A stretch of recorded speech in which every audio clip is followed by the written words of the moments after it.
네, 우리 옆 사람에게 한 번 더 인사합시다. 순례의 길을 잘 걸어갑시다. 네, 여러분 오늘은 우리 수요 책 나눔 두 번째 시간입니다. 지난주 우리 길이라고 하는 책을 나누었는데 너무 길게 했다고 하는 좋은 이야기들을 많이 들었습니다. 그래서 오늘은 시간을 잘 지키도록 정말 노력을 하도록 하겠습니다. 근데 여러분 그 철로역정 한번 읽어보셨나요? 읽어보셨어요? 아주 오래전에 읽어보셨나요? 저 어릴 때 교회에서 이제 그 나눠주면서 다 읽게 해가지고 여름 성경학교나 이럴 때 그거 가지고 이렇게 순서 만들어가지고 우리 조금 전에 있던 코스마다 해가지고 그 통과하기도 하고 또 그걸로 설교를 듣기도 하고 했었는데 요즘은 좀 이 완전 고전이 되었죠. 고전. 여러분 고전의 뜻 알죠? 아무도 안 읽는 책. 그 여러분 그게 고전입니다. 고전.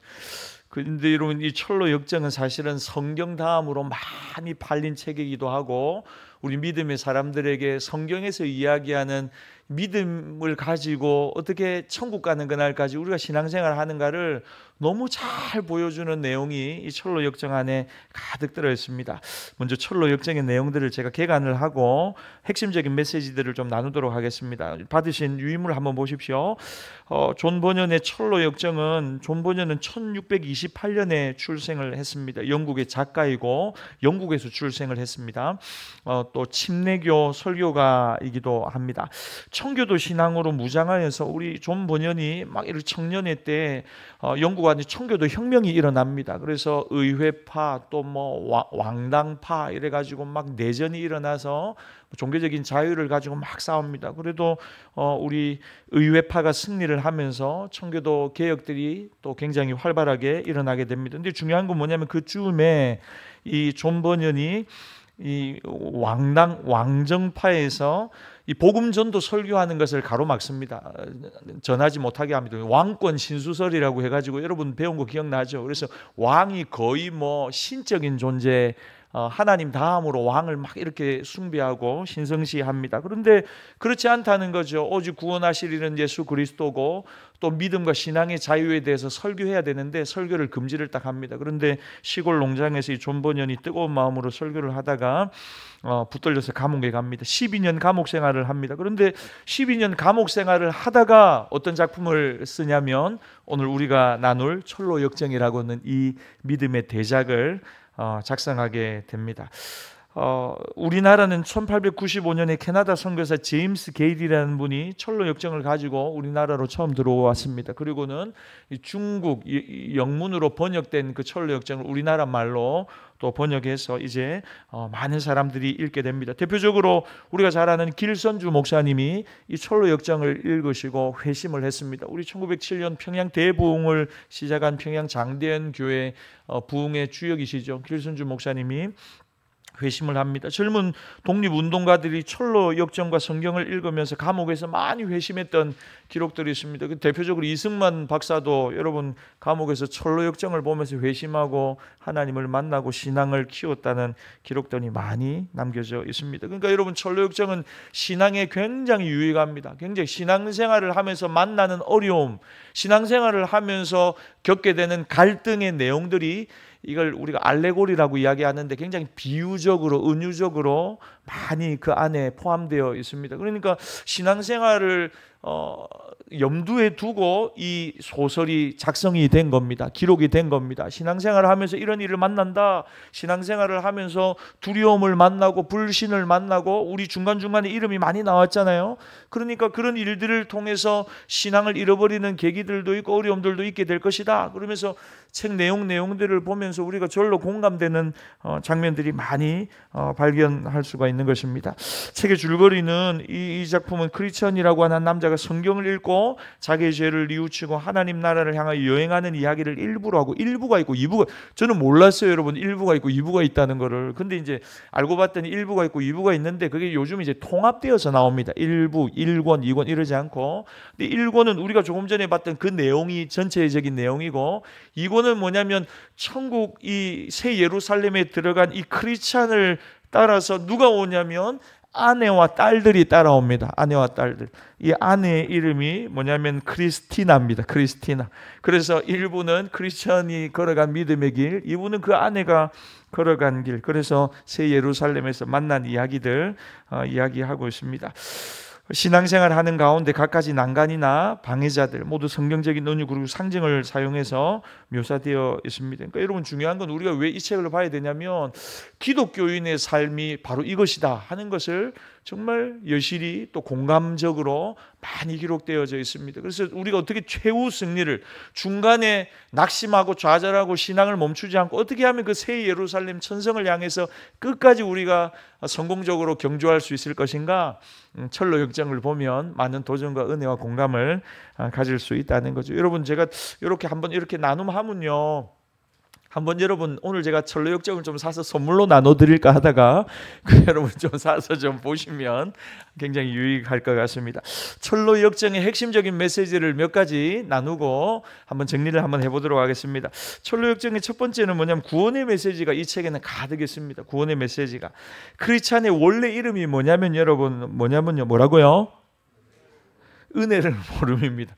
그러니까 구원받기 전에 삶은 어떤 삶이냐면 하나님이 주시는 것을 알 수도 없고 깨달을 수도 없고 하나님을 찾을 수도 없는 것입니다. 그러다가 이 크리스찬이 성경책을 읽다가 죄의 무게를 느낍니다. 그리고 내가 어찌할꼬 하고 탄식합니다. 그때 책에 보면 전도자가 등장합니다. 그래서 저기 빛이 보이지 않냐고, 저 빛으로 가면 좁은 문이 있을 것인데 그 문을 통과하면 시온성을 향해 갈 수 있을 것이라.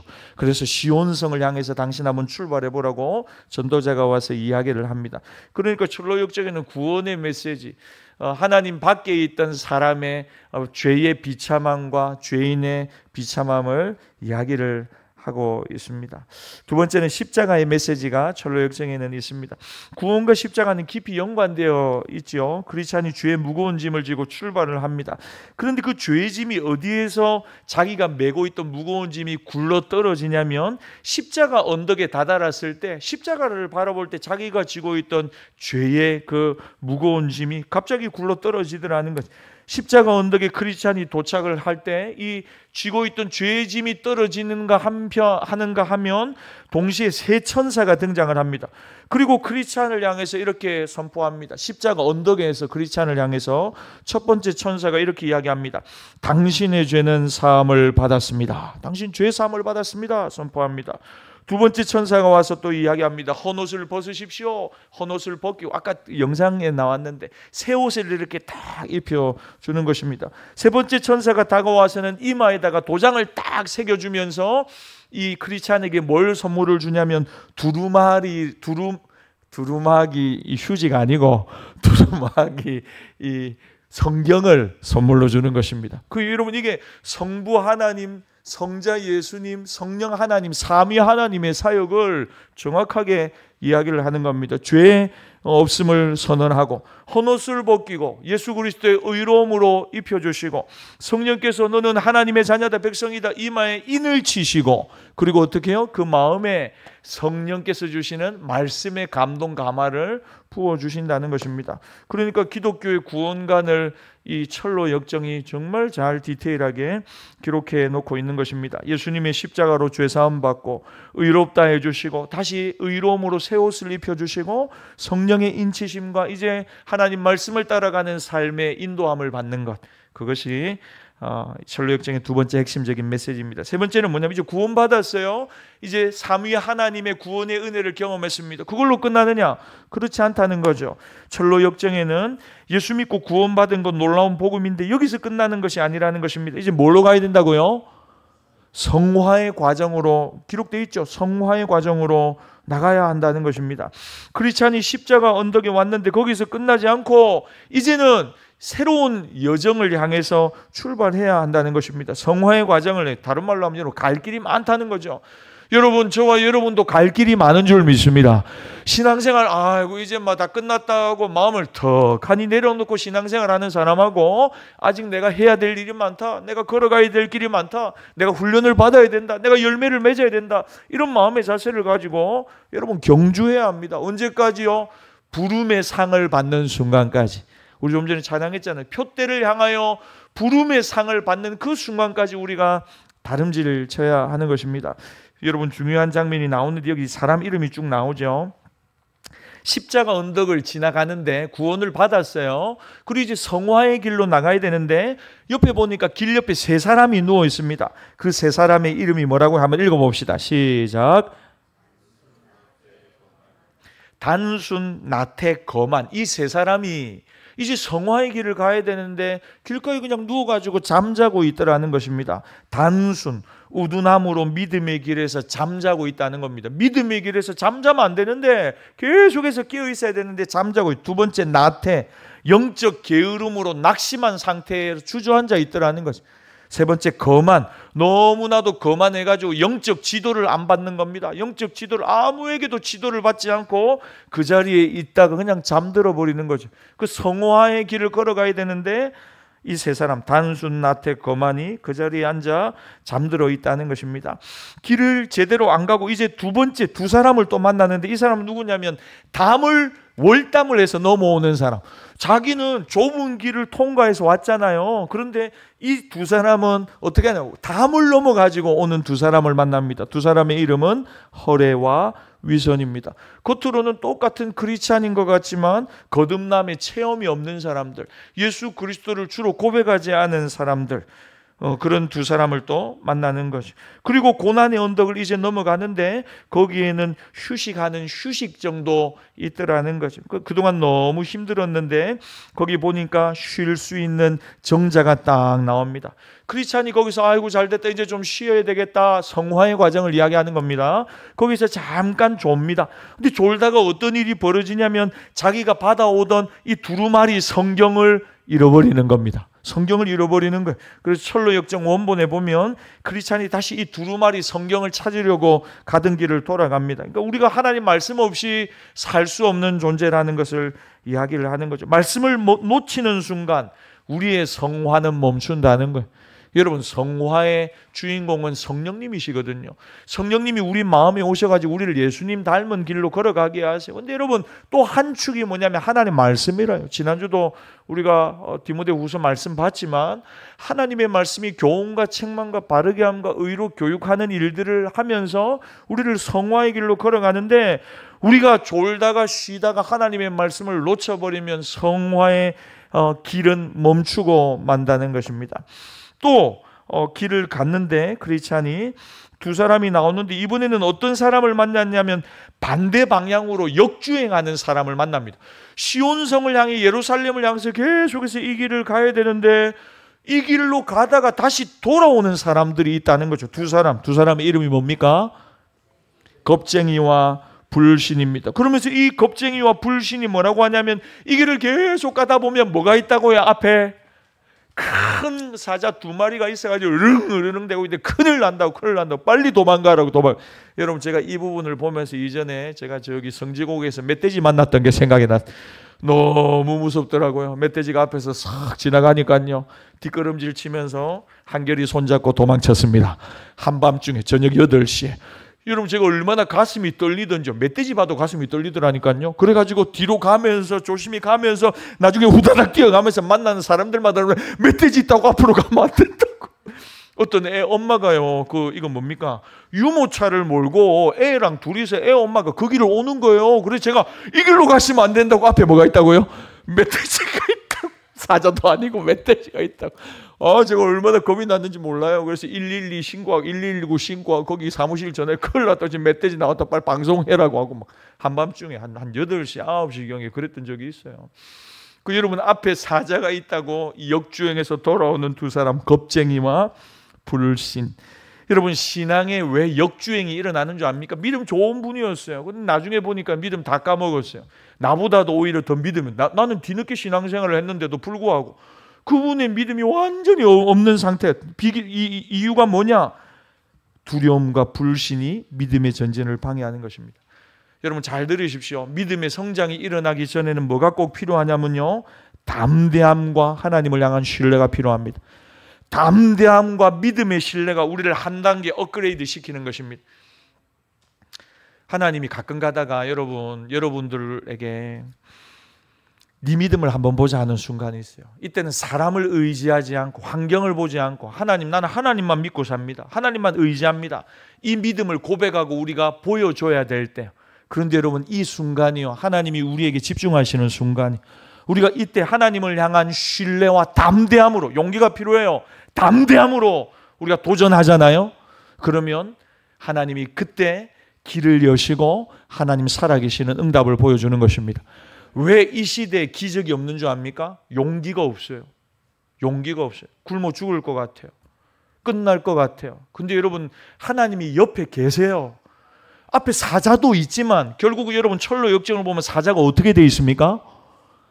아슬아슬하게 묶여 있어요. 아슬아슬. 근데 안 보여요. 안 보여요. 하나님이 안 보이는 것 같아요. 그런데 마지막 순간에 딱 가면 하나님이요 딱 붙들고 계세요. 이 이상은 침범하지 못한다 하세요. 하나님 생명을 지키세요. 보호하시는 거예요. 결정적인 순간에 우리가 완전히 무너져가지고 끝날 것 같은 그 순간에, 마지막 순간에 하나님이 손을 드시면서 이건 손댈 수 없어 하고 딱 막으시는 거예요. 그리고 하나님 다시 회복시켜 주시는 거죠. 그때까지 하나님이 우리를 주목해서 바라보고 계세요. 너 어떤 결정을 할 거냐? 너 어떤 선택을 할 거냐? 믿음의 선택을 할 거냐? 담대함을 가지고 용기를 가지고 한 걸음 나갈 수 있겠느냐? 하나님 물으시는 거죠. 여러분, 날마다 두려움과 불신이 여러분의 심령에서 사라지기를 바라고 하나님을 향한 담대함과 용기가 우리 안에 충만하기를 바랍니다. 네 번째, 교회에 대한 메시지가 철로 역장에 있습니다. 여러분, 크리스찬이 고난과 어려움이 있으니까 우리 신앙생활 하면서 여러 두려움과 어려운 상황들을 만나잖아요. 그런데 중요한 건 뭐냐면 철로 역정에 보면요, 고난과 어려움만 있는 게 아닙니다. 뭐가 있냐면 크리스찬의 고난의 여정 중에 따뜻하고 아름다운 곳에서, 아까 뷰티풀 하우스라고 하는데 따뜻하고 아름다운 집에서 위로와 교훈을 받는데, 이걸 뭘 상징하냐면 이게 하나님의 집, 하나님의 교회를 상징하는 것입니다. 여러 고난과 아픔이 있어요. 그러나 하나님의 집, 하나님의 교회에서 하나님이 부으시는 말씀과 은혜와 위로가 여러분 세상에서 당하는 어려움보다 훨씬 더 크다는 사실을 기억하시기를 바랍니다. 그러니까 여러분, 따뜻하고 아름다운 곳으로 가야 됩니다. 위로를 받아야 됩니다. 가르침을 받아야 하는 것입니다. 예를 들어 해석자, 좁은 문을 통과하자마자 해석자의 집이 나옵니다. 해석자의 집에 들어가면 7가지의 중요한 가르침이 준비되어 있습니다. 그거 중에 하나는 뭐냐면, 아까 여러분 기억날지 모르지만 벽 뒤에서 마귀는 자꾸만 불을 꺼뜨리려고 찬물을 붓는 거예요. 찬물을, 신앙의 불을 꺼뜨리려고 찬물을. 근데 반대편 벽에서는 누가 뭘 부으세요? 예수님이 성령의 기름을 막 부어주고 계시다는 거예요. 이걸 기억하라는 거죠. 여러분들을 공격하고 신앙을 넘어뜨리고 낙심케 하는 막 찬물을 끼얹는 사람, 싸늘하게 만드는 사람들이 있겠지만 그 사람들 바라보지 말고 여러분 그 뒤에서 성령의 기름을 끼얹어주고 계시는 예수님을 바라보십시오. 그러면 낙심을 이길 수 있죠. 네, 그래서 이 가르침과 이 교훈 7가지. 또 가다 보면 아름다운 집, 아까 기억나시죠? 영어로 beautiful house 이렇게 돼 있잖아요. 아름다운 집이 있습니다. 미궁, 우리 옛날 우리 번역된 철로 역제 미궁이라고 하는데 교회를 상징합니다. 이게 교회를 상징해요. 그래서 크리스찬이 아름다운 집에 가니까 4자매가 나와서 환대를 합니다. 그리고는 3개의 방으로 데리고 갑니다. 이 3방에서 크리스찬이 큰 위로와 힘을 얻습니다. 이 3방의 이름은 뭐냐면, 첫 번째가 평화의 방입니다. 평화의 방. 평화의 방은 뭐냐면 기도하고 쉬면서 마음의 평안을 회복하는 거죠. 기도하고 쉬면서 하나님을 만나면서 마음의 평강을 얻는 거예요. 저는 여러분들이 하나님의 집에서 날마다 평강을 회복하기를 바랍니다. 두 번째는 서재입니다. 신앙 선배들의 경험과 많은 영적 교훈들을 책을 통해서 본다는 거예요. 여러분, 교회 안에 영적 교제를 이야기합니다.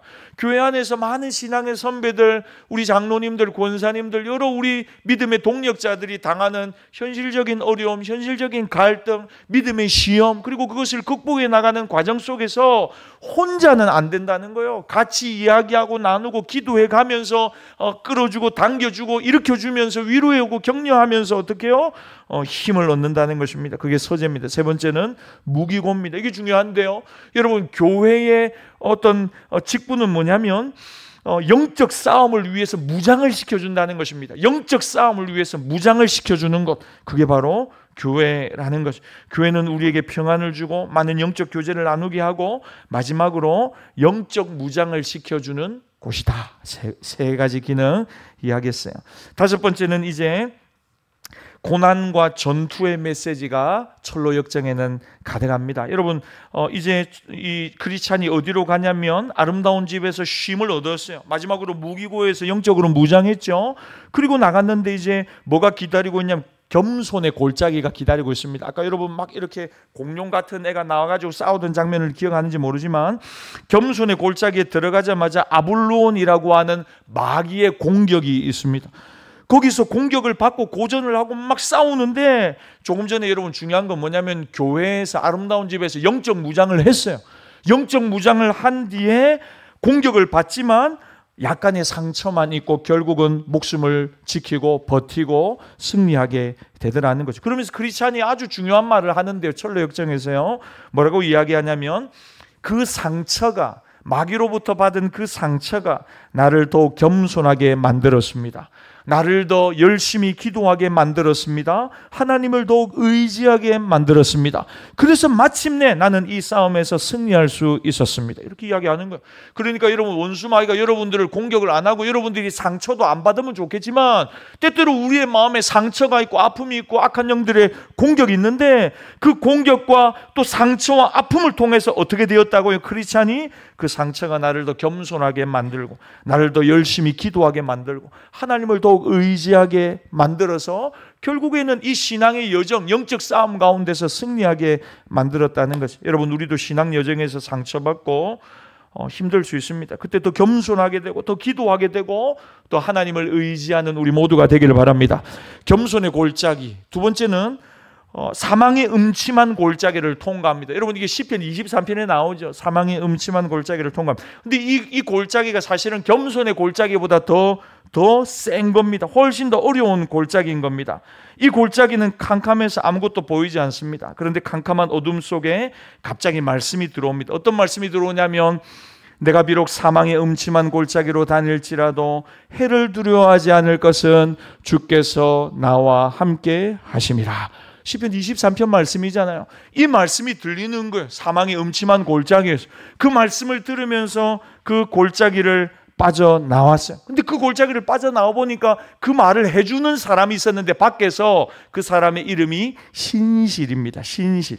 이 신실은 크리스찬과 이제 동력자가 되어서 이제 새 예루살렘 성을 향해서 함께 걸어갑니다.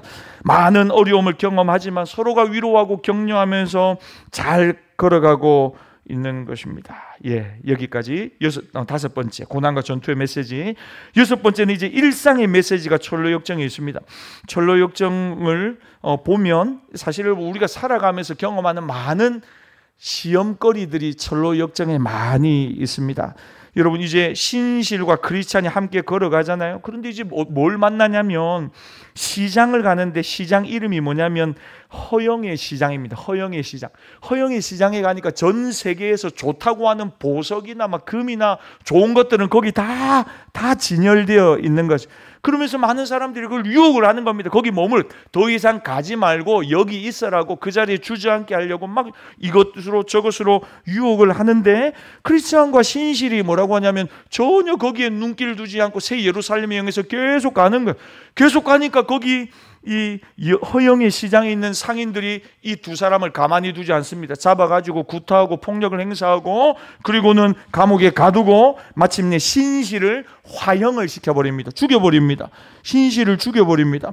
그런데 그 상황 가운데서 크리스찬과 신실이 전혀 타협하지 않고 나는 하나님을 믿습니다. 나는 타협하지 않습니다. 어떤 어려움이 있더라도 나는 내 신앙 부여지 않고 천국 가는 그날까지 하나님 믿고 살아가겠습니다 하고 고백을 하는데 이 고백을 듣고 이 허영의 시장에 있던 한 사람이 회심하게 됩니다. 그 사람의 이름이 뭐냐면 소망입니다. 소망. 그래서 이 크리스찬이 이제 가까스로 감옥에서 빠져나와서 다시 예루살렘을 향해 가는데 그 장면을 보면서 같은 동행자가 생기는데 그 사람이 바로 소망이라고 하는 사람입니다. 전반전에는 신실과 함께 동행하다 이제 소망과 천국까지 동행하게 되는 것입니다. 허영의 시장을 지나고 이제 생명수강이 나옵니다. 크리스찬의 일상에서 늘 어려움만이 있는 게 아니거든요. 시험이 있고 갈등이 있고 어려움이 있지만 잔잔한 물가도 있고 쉴 수 있는 휴식의 장소도 만나게 되는 것입니다. 조금 더 가다 보니까 길을 잘못 뜨는데 그 잘못된 길 끝에 누가 있냐면 이 절망의 감옥과 거인의 감옥이 딱 기다리고 있습니다. 거의 큰 거인이 나와서 이 크리스찬과 소망을 감옥에 가둬 버립니다. 크리스찬과 소망이 이제 포로가 되어 버립니다. 그런데 이 절망과 의심의 감옥의 주인인 절망의 거인과 그 아내가 와서 뭐라고 이야기하냐면 여기 감옥에 들어오면 두 가지 선택지밖에 없다 이렇게 이야기를 합니다. 절망의 감옥에서 첫 번째 선택지는 뭐냐면 계속해서 남을 원망하고 불평하며 고통받으면서 계속 거기 머무르는 것이다. 여러분 이게요 우리도 절망하면요 원망하면요 그 자리에 머무르면서 다른 사람 탓하면서 계속 고통받으면서 그 자리에 그냥 가만히 머무를 수밖에 없다는 거죠. 그게 첫 번째 선택지. 두 번째 선택지는 뭐냐면 자살을 하든가 그래서 인생을 끝내든가 두 가지 선택지밖에 없다는 거죠. 고통이 싫으면 자살을 하든가 아니면 계속해서 감옥에서 고통받고 거기서 생을 마감하라는 거죠. 거기서 크리스찬이 처음으로 낙심하면서 자살을 생각합니다. 근데 옆에 있던 소망이 크리스찬을 향해서 뭐라고 하냐면 왜 자살을 생각하느냐? 우리에게는 두루마리 말씀이 있지 않느냐? 하나님 성경이 있지 않느냐? 하고 말씀을 딱 펴는데 편 말씀에서 뭐가 나오냐면 열쇠가 하나가 툭 나옵니다. 열쇠가 나오는데 이게 무슨 열쇠지 하고는 감옥 문을 미쳐보니까 감옥 문이 활짝 열리는 열쇠입니다. 그리고 열쇠를 자세히 보니까 열쇠 이름이 붙어 있는데 무슨 이름이냐면 약속의 열쇠입니다. 약속의 열쇠. 그러니까 여러분 우리가 절망의 상황 속에서 고통하고 인생 끝났다고 생각하면서 극단적인 생각을 할 때 하나님이 우리에게 뭘 주신다고요? 약속의 말씀을 주세요. 그 말씀이 우리를 피할 길 되고 그 말씀이 우리에게 용기가 되어서 그 상황과 형편을 얼마든지 이길 수 있는 힘을 공급해 주는 것입니다. 이제 크리스찬이 계속해서 천성을 향해 걸어갑니다. 그리고 뷸라의 땅이 나옵니다. 여러분 뷸라, 헵시바 제가 몇 주 전에 설교한 거죠. 뷸라와 헵시바 너는 나의 기쁨이다. 너는 나의 신부다 이 뜻이에요. 그러니까 기쁨의 땅, 하나님의 사랑의 위로가 넘치는 곳에서 다시 하나님의 사랑을 흠뻑 경험하는 것입니다. 여러분 이게 철로역정이 우리에게 말하는 일상의 영성입니다. 일상에서 만나는 모든 일들이 이런 일들이라는 거죠. 이제 마지막입니다. 신앙의 완주. 신앙의 길을 시작해서 걸어왔다면 끝까지 이제 완주해야 된다는 거지. 완주해 신앙생활을 그냥 거기서 멈추고 주저앉으면 안 되고 주님 오시는 날까지 주님 앞에 서는 날까지 끝까지 잘 달려가야 한다는 것입니다. 여러분 성화의 완성인데 이것을 우리는 영화라고 이야기합니다. 예수님이 우리를 위하여 천국에서 처소를 예비하고 계시고 그 영광스러운 하나님 앞에 상급받는 그날이 우리를 기다리고 있다는 것입니다. 크리스찬은 드디어 마지막 강을 앞두고 있습니다. 이제 눈앞에 새 예루살렘 성이 보이는데 바로 앞에 뭐가 있냐면 죽음의 강이 있습니다. 죽음의 강. 여러분 이게 참 역설적이죠. 죽음을 통과해야 천국에 들어가는 것입니다. 죽음이라고 하는 문을 열어야 우리가 그토록 고대하고 기다리던 천국을 우리가 체험하고 경험하고 선물로 받게 되는 것입니다. 그런데 여러분 그 죽음의 강이 너무 거세고 너무 두렵고 너무 불안하게 만드는 것입니다. 물이 막 범람하고 넘칩니다. 크리스찬과 소망이 죽음의 위기를 그 순간에 느낍니다. 그때 소망이 이런 이야기를 합니다. 저기 건너편을 향해 우리의 눈길을 두자고. 이 죽음의 물결을 그만 보고 저기 보이는 새 예루살렘의 영광을 우리가 바라보고 가자고 이야기를 합니다. 그런데 신기한 건 죽음 건너편의 시온의 언덕 새 예루살렘을 바라보는 순간 갑자기 죽음의 강의 수위가 급격하게 낮아지기 시작합니다. 그래서 그 강을 건너가게 되는 것이죠. 죽음의 강을 건너고 시온의 언덕에 발을 디디는 순간 크리스찬과 소망은 감격의 눈물을 흘리는 것입니다. 이제 새 예루살렘에 들어가는 것이 이 신앙의 완성을 이야기하는 것입니다. 여러분 이게 사실은 철로 역정의 스토리인데 제가 시간을 오늘 거의 얼추 맞췄습니다. 여러분 거의 우리 신앙생활 여정이 거의 다 들어가 있는 거죠. 낙심도 있고 좌절도 있지만 하나님의 위로도 있고 사랑도 있고, 그리고 두려움과 불안도 있지만 용기와 담대함도 있고, 또 하나님이 예비하시는 많은 은혜도 우리의 삶에 가득하다는 것입니다. 사랑하는 여러분, 우리가 인생길 걸어가는 것, 신앙길 걸어가는 것, 사실은 참 하루 이틀 우리가 하는 것 아니고, 또 여러 일들, 생각지도 못한 많은 일들이 우리의 삶에 일어납니다. 그런데 여러분, 우리가 앞서 찬양했던 이 찬양이 사실은 철로 역정의 저는 주제가라고 생각합니다. 그 마지막으로 여러분, 이 찬양 가사를 생각하면서 한번 기도했으면 좋겠습니다. 내 인생 여정 끝내어 강 건너 언덕 이를 때 하늘문 향해 말하리 예수 인도하셨네. 매일 발걸음마다 예수 인도하셨네. 나의 무거운 죄짐을 모두 벗고 하는 말 예수 인도하셨네.